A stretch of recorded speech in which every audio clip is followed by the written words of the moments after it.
है शहर हमारा तो फिक्र भी हमारी। वक्त हालात महाराष्ट्र के अंदर, पूरे भारत के अंदर कैसे चल रहे हैं, उसी पे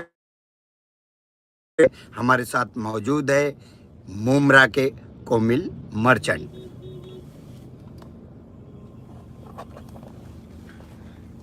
आज मैं बात करूंगा रेप केस के जो मसले चल रहे हैं हिंदुस्तान में। तो हमको देखने मिला है इंसान के अंदर छुपा हुआ शैतान को देखने मिला है आज हमको। क्या कोई इंसान किस तरीके से गिर सकता है, किस तरीके से रेप कर सकता है।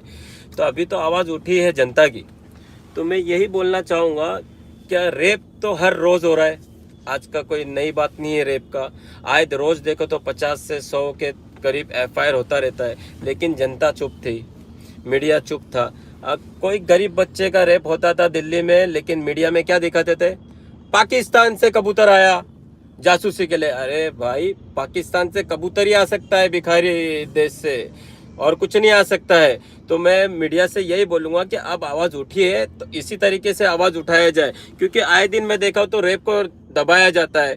अभी मीडिया में देखा जाए तो अंबानी की शादी में जस्टिन आया, उसकी चड्डी तक का दिखा दी है तुमने, क्या इसने चड्डी कौन सी पहना।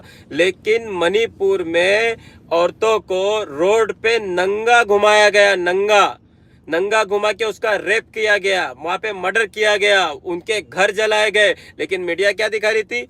हिंदू मुस्लिम, मंदिर मस्जिद, हिजाब तलाक, मदरसा, बस यही करता गया है और कुछ नहीं कहती। ये तो जनता ने आवाज उठाई है, जब जाके मामला यहाँ तक पहुंचता है। अगर जनता आवाज नहीं उठाती थी अभी, तो भी ये भी मामला वैसा ही दब जाता था जो पुराने मामले दब गए। तो मैं यही बोलूंगा कि जो रेप हुआ है उसमें चुप नहीं रहना है, हमको आवाज उठाना है। जब तक उसको सजा नहीं मिलती है, फास्ट ट्रैक पे केस नहीं जाता है, जब तक हमको आवाज उठाना है तो उठाना है। क्योंकि एक बाप की ना पूरी जिंदगी भर की जो कमाई रहती है ना, पूरी जिंदगी भर की कमाई अपने बच्चों को बड़ा करने में, उसको डॉक्टर बनाने में लग जाता है। तो सोचो आप, जब वो बाप आया था हॉस्पिटल में तो उसको क्या बोल के बुलाया गया है कि आपकी बच्ची बीमार है, आप आ जाओ। फिर उसका बाप उधर पहुंचते हैं, उसके डैडी, तो उनको बोलता है कि वो सुसाइड कर रही। फिर 3 घंटे बाद बड़ी मुश्किल से उसके डैडी अंदर जाते हैं, तो उसको उसकी बेटी की नेकेड लाश दिखती है, वो भी पूरा जख्मी हालत में। उसके जो आंख रहती है, आंख के अंदर चश्मे के कांच चुभे हुए थे, उसका सर फटा हुआ था, उसकी गर्दन टूटी हुई थी, उसकी चेस्ट में जख्म थे, उसके पैर पूरी तरीके से तोड़ दिए गए थे, उसके प्राइवेट पार्ट इतना जख्मी था। तो सोचो वो बाप पे क्या गुजरी रहेगी। अगर रेप केस रुकाना है तो मैं यही बोलूंगा, जब तक इनको सजा नहीं मिलेगी, अगर मणिपुर के टाइम पे अगर सजा दे देते, लाइन से सबको फांसी पे लटकाते थे या रोड पे लाके सर कलम करते थे, तो ये दिन हमको देखना नहीं पड़ता था। तो मैं यही चाहूंगा कि जल्द से जल्द ये जो केस है फास्ट ट्रैक पे चलाया जाए, और इसके अंदर जो जो दोषी है वो एक जन का काम नहीं है। वहां का जो प्रिंसिपल था उसका ट्रांसफर कराया गया, और 4-5 आरोपी है उसके अंदर। तो अगर जो डॉक्टर ने बोला सुसाइड है ये, तो वो भी जितना गुनहगार वो रेप करने वाला है ना, तो जितनी सजा उसको मिलने वाली है, वही सजा जो ये मैटर छुपा रहा था, दबा रहा था, चाहे वो कलकत्ता का CM क्यों ना हो इन्वॉल्व उसके अंदर, तो उसको भी सजा मिलना चाहिए।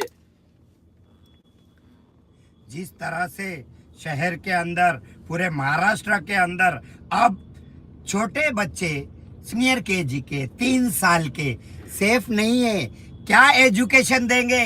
कोमिल मर्चेंट एजुकेशन के मुद्दे पे मुमरा शहर के अंदर, महाराष्ट्र के अंदर क्या बवाल, क्या इंसाफ दिला पाएंगे? कैसा ऐसे रैपिस्ट को रोकने का काम करेंगे कोमिल मर्चेंट अपने फाउंडेशन के जरिए? मैं ये पहले बोलूंगा कि जिस तरीके से रोड पे कैमरे लगे हुए हैं फाइन मारने के लिए गाड़ी के लिए, क्योंकि जब भी हम सिग्नल तोड़ते हैं या ओवर फास्ट गाड़ी चलती है तो फटाक से हमारे पे फाइन आ जाता है। तो सरकार से मैं यही बोलूंगा, जिस तरीके से आप फाइन वसूल करते हो, वैसी जो जहाँ जहाँ बच्चों का एजुकेशन होता है, छोटे स्कूल्स है, जहाँ पे कॉलेजेस है, हॉस्पिटल्स है, वैसे ही हर जगह उधर पे कैमरे लगाना चाहिए। जब आप हर जगह कैमरे लगाओगे ना तो सेफ होगा। और जो भी ये मामला आता है छोटी बच्चियों के साथ लोग गलत करते हैं, बड़ों के साथ, बड़ी महिलाओं के साथ गलत करते हैं। तो मैं महाराष्ट्र सरकार से ये गुजारिश करता हूँ कि जो भी जो सेंसिटिव मैटर जितने भी है, सेंसिटिव मैटर जितने भी, वैसे तो ऐसे दूसरे भी केस बनते हैं, लेकिन जो सेंसिटिव मैटर रहते हैं उनको फास्ट ट्रैक पे चलाया जाए और फास्ट ट्रैक पे चला के जल्द से जल्द इनको सजा दिया जाए। और कानून में कुछ ऐसा बदलाव लाना चाहिए क्या, मतलब अभी जो को भी सजा लगती है तो उसको 15-20 साल सरकार खिलाती है, उसको खाना 3 टाइम का खाना उसको जेल में मिल जाता है, वो जिंदगी निकाल लेती है। तो ये जो फैसला आना चाहिए, 2 महीने में फैसला आना चाहिए इसका, और ये बंदों को भी चौराहे पे फांसी देना चाहिए। और जितने भी लोग इसमें दोषी पाए जाएंगे, सारे सेंसिटिव मैटर को चढ़ाओ फास्ट ट्रैक पे, और फास्ट ट्रैक पे चला के जितने भी दोषी पाए जाते उनको एक साथ फांसी दो या उनका सर कलम करो। जिस तरीके से ये हैवानियत दिखाते हैं ना, एक मासूम बच्चों के साथ, औरतों के साथ, कैसा हैवान बन जाते हैं ये, क्योंकि इंसान के रूप में ये शैतान है, ये इंसान नहीं है। तो इनके साथ जैसा ये करते हैं वैसी इससे डबल 10 गुना ज्यादा सजा इनको देना चाहिए। दो ऐसे सेंसिटिव केसेस बता दीजिए, दो जिसको फास्ट ट्रैक पे लेके तुरंत तत्काल में सरकार फैसला ले। अभी जो 2 मैटर सबसे ज्यादा चल रहा है वो एक बदलापुर का चल रहा है, सबसे सेंसिटिव मैटर है वो, क्योंकि बच्चों की बात है, उनके फ्यूचर पूरा बर्बाद हो गया। जो बच्चे के साथ ये हुआ है उनका फ्यूचर पूरा बर्बाद हो गया। और एक मैं चाहूंगा इंडियन गवर्नमेंट से कि जो कलकत्ता का जो सेंसिटिव मैटर है, ये बहुत सेंसिटिव मैटर है, ये मतलब हिंदुस्तान का सर झुक गया है ये मैटर से। तो ये मैटर फास्ट ट्रैक पे चलाया जाए, और जो लोग इसमें इन्वॉल्व है और जो लोगों ने उधर पे एविडेंस भी छुपाया है, सब मिटाने की कोशिश की है, वो लोगों को भी सजा मिलना चाहिए। तो हिंदुस्तान को ऐसा इतिहास बनाना चाहिए क्या नेक्स्ट टाइम कोई गलती से रेप करने की तो बात छोड़ दो, औरतों को छेड़ने से भी डरना चाहिए, ऐसी सजा इनको मिलना चाहिए। एक एनडीपीएस के केस पे क्यों नहीं बोलते? एनडीपीएस भी बहुत बड़ा मुद्दा है भारत और महाराष्ट्र के अंदर। अभी एनडीपीएस की बात करेंगे तो अभी लास्ट मंथ ही मेरा एनडीटीवी पे इंटरव्यू हुआ है, जिसमें बड़े बड़े आईएएस, आईपीएस मिनिस्टर लोग थे उसके अंदर मैंने इंटरव्यू दिया कि हमको ड्रग्स कैसा रोकना चाहिए, कैसा ये बढ़ता है। तो मैं यही बोलूंगा कि ड्रग्स की जो बात है, ज्यादातर ये नाइजीरियन लोग सप्लाई करते हैं अलग अलग एरिया में। तो सरकार को बोलूंगा जितने भी ये नाइजीरियन लोग रहते हैं, जैसा न्यू बॉम्बे में है, वसई में है और मुंबई में है, तो जो इनके ऊपर कार्रवाई होना चाहिए, क्योंकि ये बिना वीजा के यहाँ रहते हैं। और जो इनको घर देता है भाड़े पे, जो घर इनको दिलाता है भाड़े पे, तो उनके ऊपर कार्रवाई होना चाहिए। क्योंकि एमडी करके ड्रग्स जो आता है वो भी यही बनाते, एसटीसी पिल्स आता है वो भी यही बनाते, कोकीन यही बनाते। मतलब ज्यादातर ड्रग्स देखा जाए तो इनसे ही सप्लाई होता है वो, और इंडियन मार्केट में मतलब इंडियन लोगों के हाथ में आता है। और दूसरी भी जो फैक्ट्रियां बनती है उन पे भी नजर रखना चाहिए। जो पुराने जो फैक्ट्री मैन्युफैक्चरिंग में पकड़े गए उनके ऊपर नजर रखना चाहिए। अगर सरकार पहला स्टेप लेती है इन नाइजीरियनों के ऊपर, तो कहीं ना कहीं ये बैलेंसिंग होगा, कम होगा ड्रग्स। कैसा आप पत्र व्यवहार करेंगे, कैसा आप सरकार तक पहुंचेंगे? क्योंकि सरकार क्या करती है समाज के अंदर पूरा भारत देख रहा है। आंदोलन करो, बहुत कुछ करो, नहीं हम तो कार्रवाई करते रहते हैं। अभी तक के देखा जाए तो हमने भी 300 के ऊपर कई ड्रग्स डीलर को अंदर डाले हैं। अभी तक के 4 एक फैक्ट्री भी हमने ओपन किया है ड्रग्स की, और बहुत कार्रवाई की है हमने ड्रग्स की। तो आगे भी इंशाल्लाह हम करते रहेंगे। और वैसे भी सेंट्रल एजेंसी भी कार्रवाई कर रही है और एंटी नार्कोटिक सेल भी कार्रवाई कर रही है। लेकिन कहीं ना कहीं जो हम चूक रहे हैं वो चूक रहे हैं नाइजीरियनों के ऊपर, क्योंकि ये नाइजीरियन लोग ऐसे रहते हैं ना कि उनको संभालना भारी पड़ता है। और ये मतलब अलग अलग जगह स्पॉट चेंज करते हैं, इंडियन लोग को आगे भेजते हैं। अभी ये क्या करते हैं, पहले खुद नहीं आते, ये रिक्शा ड्राइवर को पकड़े हैं, वहाँ के लोकल लोगों को पकड़े, उनके हाथ से डिलीवरी आगे जाती है। तो कहीं ना कहीं पुलिस इस चीज में कमजोर है। तो मैं यही चाहूंगा कि नाइजीरियनों पे पहले आप फोकस दो और इनको खत्म करो। जब इनके कांटेक्ट में जितने इंडियन आते हैं जो इनसे माल लेते हैं, देते हैं, वो सबके ऊपर कार्रवाई होना चाहिए। आपने देखा मुंबई महाराष्ट्र के अंदर मोबाइल चोरी के केसेस नहीं थम रहे हैं। एक मोबाइल चोरी होता, ट्रेसिंग पे डाला जाता है, 150 लोग जेल जाते हैं। कोमिल मर्चेंट ऐसी चोरी कैसे बंद करवाएंगे? सारा जो जो चोरी होती है, रेप होता है, एक्सीडेंट होता है, वो कहीं ना कहीं जाके ड्रग्स के ऊपर और शराब के ऊपर होता है। क्योंकि ये अगर ड्रग्स आदमी लेता है, शराब पीता है, ड्रग्स लेगा, तो वो चोरी भी करता है, रेप भी करता है, एक्सीडेंट भी होता है। आप गुजरात में देख लो, गुजरात में परसेंटेज कम है, रेप का, एक्सीडेंट का परसेंटेज देखो ये कम है। क्यों? क्योंकि वहाँ पे शराब बैंड है। वैसे अगर महाराष्ट्र सरकार अगर यहाँ पे शराब बैंड करेंगी ना, तो यहाँ पे कोई भी एक्सीडेंट नहीं होगा, कार्रवाई कम होगी। सर आपने देखा लॉकडाउन के अंदर सबसे पहले जो शुरू हुई थी वो शराब शुरू हुई थी, कितनी रिस्पेक्टफुल था, जैसे कि क्या कुछ। बहुत बड़ी शर्म की बात है कि लॉकडाउन के टाइम पे शराब चालू की। शराब आदमी एंजॉय के लिए पीता है, लोग मर रहे थे, लोगों के पास खाने के लिए पैसा नहीं थे, लोग कैसी कैसी हालत में थे और अपने अपनों को खो रहे थे लोग, लेकिन सरकार ने क्या करी? शराब चालू करी। तो मैं चाहूंगा शराब और ड्रग्स, पहली बात तो शराब बंद होना चाहिए, महाराष्ट्र में बैन करना चाहिए। दूसरा, ड्रग्स के ऊपर फोकस देना चाहिए, इसके ऊपर कार्रवाई, कुछ कानून लाना चाहिए। और क्योंकि अक्सर हम देखते हैं कि 6 महीना साल भर में लोग छूट जाते, तो मैं अधिकारियों को भी बोलूंगा कि चार्जशीट ऐसा बनाओ कि इनकी बेल कम से कम 5 से 6 साल होना नहीं चाहिए। और बहुत से जो कोकीन का जो है ये कमर्शियल क्वांटिटी हो जाता है 100 ग्राम का, तो मैं चाहता हूँ कि इसकी जो कमर्शियल क्वांटिटी है वो 50 के लगभग 40-50 के अंदर होना चाहिए। जो ब्राउन शुगर ज्यादा बिकता है, जो इसको क्या ब्राउन शुगर जो है गर्दा जिसको बोलते हैं, उसकी कमर्शियल क्वांटिटी गवर्नमेंट ने रखी है 250 ग्राम, तो उसकी भी कहीं ना कहीं क्वांटिटी कम होना चाहिए 50 ग्राम। एमडी है जो ये फास्ट मैन्युफैक्चरिंग होता है, उसकी भी 50 ग्राम कमर्शियल है, तो उसको करके कम से कम 20 करना चाहिए। तो क्या होगा? कार्रवाई ज्यादा होगी, कमर्शियल क्वांटिटी के केस बनेंगे, तो लोग थोड़ा सा बैलेंसिंग होगा, इसमें ड्रग्स कम होगा। खास करके मोबाइल का बहुत बड़ा मामला चल रहा है महाराष्ट्र के अंदर, बहुत बड़ा चैलेंजिंग है। एक मोबाइल को पकड़ लेते हैं, 150 लोग जेल जाते हैं। क्यों ऐसा? माल खाऊ कौन है? ट्रेसिंग पे क्यों नहीं डालते हैं? क्या करते हैं लोग? बताइए कैसा ऐसे बेगुनाहों को बचाएंगे कोमिल फाउंडेशन के जरिए। मोबाइल चोर जो आज बढ़ रहे हैं ना, तो मैं जब तक जहां से मेरे को नॉलेज है, तो मोबाइल चोर जो होते हैं वो 16 से लेके 22 साल तक के एज के जो होते हैं चोर लोग, अक्सर मैंने देखा हूँ ये एज के चोर लोग ज्यादा रहते। तो ये एज के जो लोग चोर बनते हैं उसका रीजन क्या है? एजुकेशन। अगर गवर्नमेंट एजुकेशन पे ध्यान देगी ना, अगर लोग अगर पढ़ेंगे लिखेंगे तो वो कुछ जॉब करेंगे और घर चलाएंगे अपना। अगर इनके पास एजुकेशन नहीं है तो वो रास्ता क्या ढूंढते हैं? चोरी का। तो ये चोर बनने का जो मेन रीजन जो होता है एजुकेशन। अगर इंसान को तालीम बराबर मिलेगी तो वो चोर नहीं बनेगा। पढ़ेगा महाराष्ट्र तो आगे बढ़ेगा महाराष्ट्र। उस पर आपकी फाउंडेशन क्या काम करेगी? नहीं, अभी काम हम लोग चालू करने वाले हैं बहुत से। पहले खाना का, जो गरीबों को रोग जो रास्ते पे सोते हैं उनको खाना खिलाएंगे। फिर बहुत सी आश्रमों में हम लोग विजिट करेंगे, यतीम खानों पे विजिट करेंगे। मतलब आस्ते आस्ते हम लोग प्रोसेस करेंगे और ड्रग्स के खिलाफ भी कार्रवाई करेंगे। आइए अहम मुद्दे पे आइए। कोमिल मर्चेंट जी, देखिए आपने बदलापुर का मामला पूरा अहंकार मचा दिया। 8 घंटा लाइफलाइन रुकी रही और पूरा बदलापुर सन्नाटा कर दिया। क्यों गई ये बात आंदोलन तक? क्यों ट्रैक जाम करने पे मजबूर हो गई? बच्ची थी 3 साल की और एक बच्ची थी 3-4 साल की। साहब आप ये बताइए, क्यों नहीं पुलिस वेरिफिकेशन कर ऐसे शिक्षक को, ऐसे झाड़ू वाले को, ऐसे प्रिंसिपल को, ऐसे टीचर को रखा जाता है स्कूलों के अंदर, कॉलेजों के अंदर, और खास करके वो गवर्नमेंट की स्कूल थी। पहली बात तो मैं बोलूंगा सबसे बड़ी गलती है प्रिंसिपल की। और जहाँ बच्चे पढ़ते हैं ना, तो मेरा मानना तो ये, जहाँ बच्चे पढ़ते हैं, मासूम बच्चे जो स्कूल्स होते हैं, वहाँ पे लड़कों को जॉब पे रखना ही नहीं चाहिए। जो माहौल हम देख रहे हैं आज की तारीख में, वो हिसाब से लड़कों को रखना नहीं चाहिए। जो भी है औरतें वहाँ पे काम करना चाहिए। और वहाँ की एफआईआर जो नहीं ले गई, तो वहाँ का जो सीनियर पीआई था, सबसे बड़ी गलती उसकी। अगर वो तुरंत कार्रवाई करता तो ये नौबत ही नहीं आती थी। चलो जो भी होता है, बोलते ना ऊपर वाला, लेट सवेल हुआ कार्रवाई। अच्छा हुआ कि लोग जागे, अवेयरनेस जागा। अब जो लोग देखो चुप के बैठे थे, डर के बैठे थे, वो भी बाहर आ रहे।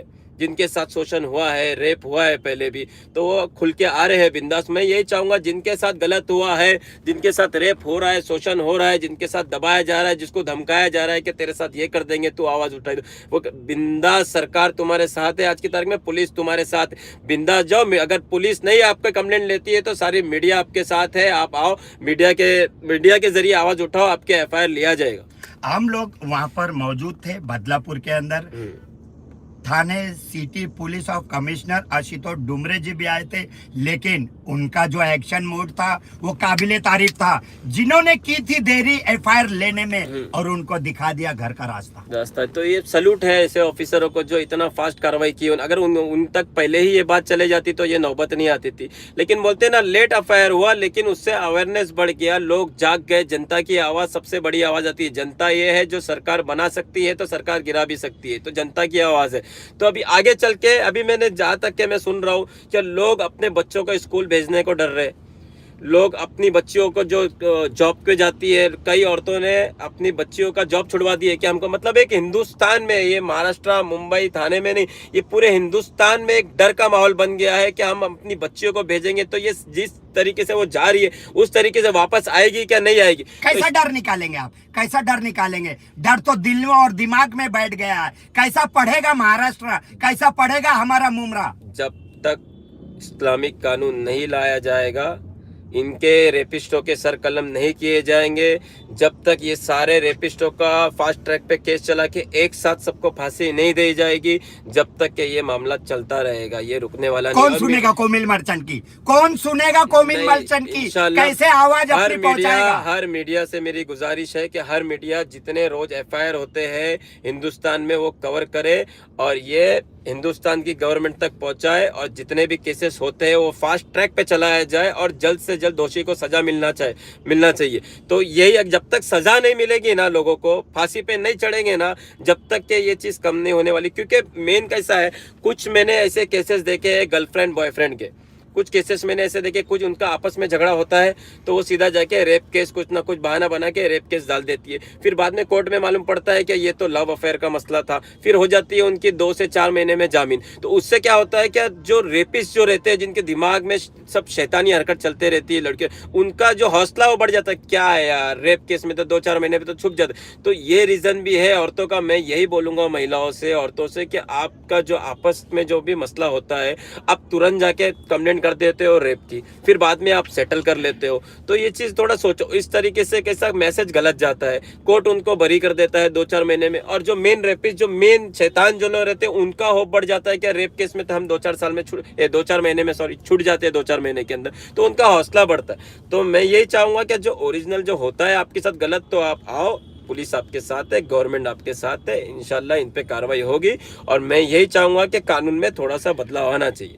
कैसा, फांसी की सजा तो नहीं हो रही अभी? कैसा आपकी बात? अभी जनता की आवाज है, जनता की आवाज है। जनता अगर चिल्लाएगी तो फांसी भी होगी, सर भी कटेगा, इनको ठोका भी जाएगा। गवर्नमेंट अगर चाहेगी तो सब हो सकता है। किस तरह से आप बात कर रहे हो सर?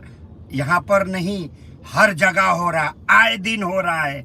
अब उनके लिए क्या रास्ता है? क्योंकि बड़े चैनल वाले ने जब प्रिंसिपल से बात की, जब उस टीचर से बात की, तो उसके पास कोई जवाब नहीं था। वो चलते नजर आए, भागते नजर आए। तो सर, ऐसी नौबत क्यों आ गई? और आप पुलिस वालों की बात कर रहे थे, वो ऑफिसर की बात कर रहे थे, देर लिए दुरुस्त लिए, लेकिन जब तक तो बदलापुर पूरा खाक करने की कगार पे आ गया था। बोलूंगा जहां भी, मैं जनता से यही बोलूंगा, जनता से मेरी, जहां भी जुल्म होता है आप चुप मत रहो। ये आपके मुंह पे पट्टी थी ना, इसलिए ये सब कांड होते हैं। अगर आपके मुंह पे पट्टी नहीं रहेगी, आप जुल्म के खिलाफ अगर आवाज उठाओगे, भले से छोटा किधर मैटर हो, अगर जुल्म आप देख, अगर एक ठोले वाले को भी कोई परेशान कर रहा है, आप अगर खड़े हो गए, क्या जुल्म के खिलाफ खड़े हो गए और आवाज उठाए, उसको पुलिस स्टेशन तक लेके गए, उस पर एफआईआर कराए, तो ये कहीं ना कहीं परसेंटेज क्राइम का कम होगा। जल्द से जल्द एफआईआर नहीं लेने के कारण बदलापुर नहीं, सीनियर का गलती है, पूरा का पूरा सीनियर का गलती है वहाँ का। तो सीपी साहब को वो चीज मालूम पड़ा था, तो सीपी साहब खुद उधर आए और उस पर एफआईआर कराया गया है और आगे मामला चल रहा है। वो इंशाल्लाह फास्ट ट्रैक पे केस जाएगा और जल्द से जल्द उसको सजा मिलेगी। एजुकेशन के मुद्दे पे कोमिल मर्चेंट अपने फाउंडेशन के जरिए से क्या आज का प्यारा संदेश देंगे? पढ़ेगा महाराष्ट्र तो आगे बढ़ेगा महाराष्ट्र। एजुकेशन में अब म्युनिसिपैलिटी स्कूल में आप देखो तो कुछ फैसिलिटी रहती नहीं है। अभी देखो, बड़े से बड़े लोग, कोई भी अमीर आदमी का बच्चा आपको म्युनिसिपल स्कूल में नहीं देखेगा पढ़ते हुए, वो जाता है प्राइवेट स्कूल में। तो इसका रीज़न क्या है? देखा जाए तो गवर्नमेंट के पास जितना पैसा है, गवर्नमेंट जितनी फैसिलिटी दे सकती है उतना कोई नहीं दे सकता है, लेकिन कहीं ना कहीं एजुकेशन में हमारी गवर्नमेंट कमज़ोर है। तो इसमें मैं यही चाहूँगा गवर्नमेंट से कि एजुकेशन पे थोड़ा ध्यान दे। जो जो स्कूल में प्रॉब्लम्स है, टीचर्स के प्रॉब्लम है, वहाँ मतलब हर चीज़ है उधर कमी है उसकी, तो उस पर थोड़ा ध्यान दे। जब एजुकेशन बढ़ेगा तो लोग समझदार हो गए। जब समझदार लोग हो गए तो देखो आप केरला चले जाओ, केरला में एजुकेशन कितना है और ज़्यादातर लोग एजुकेटेड है, तो वहाँ क्राइम नहीं होता है। तो मैं यही चाहूँगा कि एजुकेशन पे थोड़ा ध्यान दिया जाए। जब एजुकेट बढ़ेगा, लोग पढ़ेंगे, तो ऑटोमेटिक क्राइम रेट कम होता है। एक ही सवाल ले लूंगा, बहुत अहम है, चोरी वाला मोबाइल स्नैचिंग। मोबाइल चोर को जेल भेजना चाहिए या फिर उसके अंदर 100 से 150 लोगों को लपेटना चाहिए? देखा जाए तो मोबाइल जो चोरी करता है वो भी गुनहगार है, क्योंकि जब मोबाइल जो चोरी होता है वो कोई अमीर आदमी का चोरी नहीं होता है। अमीर आदमी का औरत हो, उसके बच्चे हो या खुद, वो गाड़ी से आएगा, गाड़ी से जाएगा, वो रोड पे नहीं घूमेगा। जो महिला और लोग एक ईएमआई पे मोबाइल लेते हैं या तो फिर कैसा कैसा महीना जमा कर करके अपना पैसा जमा करते हैं, उनको साल लग जाता है, फिर जाके वो एक अच्छा मोबाइल खरीद पाते, तो उनका मोबाइल या चेन उनका तुम एक झटके में उठा के लेके चले जाते हो। तो मतलब मैं बोलता हूँ कि मतलब उनका दिल से कैसी बदवा निकलती रहेंगी यार, एक गरीब इंसान का यार तुम मोबाइल मार रहे हो। सोचो ना, अगर तुम्हारा मोबाइल चला जाता है तो कैसी दुख होती है। तो उनका तो एक छोटा छोटा पैसा जमा करके वो एक मोबाइल खरीदते हैं, वो एक चेन खरीदते हैं। तो इन पे भी एक सख्त कानून आना चाहिए। कानून तो है लेकिन छूट जाते हैं लोग। मैं अक्सर देखता हूँ जो स्नैचर रहते हैं, मोबाइल चोर रहते हैं, तो ये जितने भी अगर 3-4 केस होते हैं तो इनके ऊपर मौका लगा के फिट किया जाए, जल्द से जल्द नहीं छूटना चाहिए इनके। ये आपका आखिरी, बहुत बहुत शुक्रिया। ये थे हमारे साथ कोमिल मर्चेंट, इन्होंने हमारे सारे सवालों का बेबाकी से जवाब दिया। मैं हूँ जहांगीर रियासत, आप देख रहे थे न्यूज़ एट के।